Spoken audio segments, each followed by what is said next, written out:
Renforcer les capacités techniques des membres des cadres de concertation du projet Refaire, renforcer un environnement favorable avec des actions interactives pour résoudre les conflits électoraux. C'est l'objectif visé par l'Institut pour la gouvernance démocratique IGD en consortium avec l'Institut néerlandais pour la démocratie multipartite NIMD avec l'implication de la médiature du Bénin. Dans ce cadre, un atelier de renforcement de capacités est organisé à Savalou, réunissant les membres du cadre de concertation des communes de Wesse-Ouagoudou, Savé, Banté, Chaourou et Kandi. Du 16 au 18 avril 2025, les participants seront entretenus sur plusieurs thématiques. En initiant la présente session de formation, nous voudrions renforcer les capacités techniques des membres des cadres de concertation du projet Refaire que vous êtes sur des thématiques clés pour un meilleur fonctionnement et une coordination des 10 cadres. De manière spécifique, nous nous employerons à nous familiariser avec des notions telles que le dialogue politique, précisément dans un cadre multi-acteurs qui est le cadre de mise en œuvre du projet Refaire, la médiation communautaire, la conduite et la gestion d'un cadre multi-acteurs à travers des outils de communication et un leadership affirmé, la gestion de la désinformation en période préélectorale, électorale et post-électorale.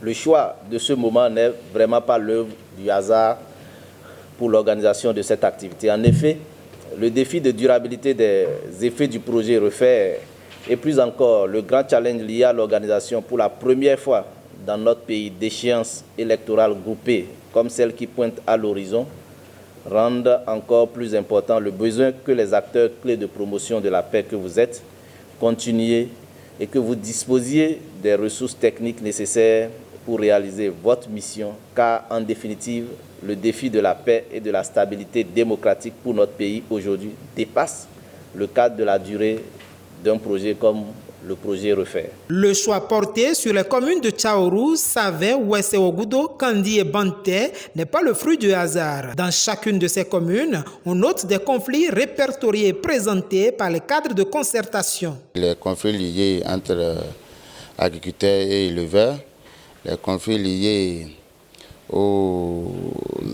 les conflits domaniaux qui sont courants au sein de la commune de Kandi. Nous avons également des conflits liés à certaines décisions de justice mal digérées par les populations. Nous avons également les conflits liés à l'interdiction des sorties des produits tropicaux.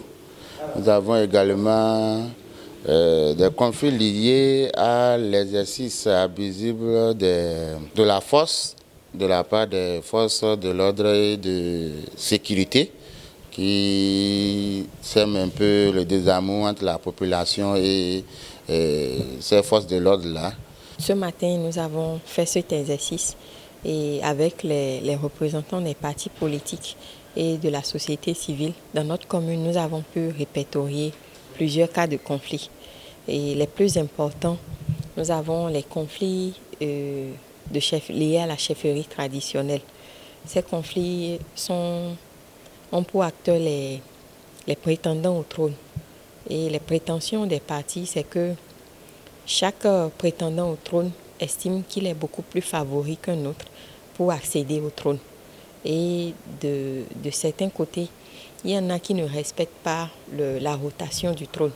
Donc il y en a qui peut-être qui ont déjà positionné le roi, mais au lieu de comprendre que le tout est pour une autre personne, veulent encore revenir.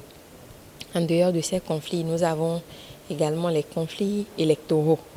Et ces conflits, les acteurs, c'est les partis de la mouvance et de l'opposition. Et les prétentions, c'est lié majoritairement au code électoral. Parce qu'il y a beaucoup de dispositions du code électoral qui ne font pas l'unanimité. Notons que la phase pilote du projet renforce un environnement favorable avec des actions interactives pour résoudre les conflits électoraux Refaire a démarré le 1er janvier 2023 et prendra fin le 30 avril 2025.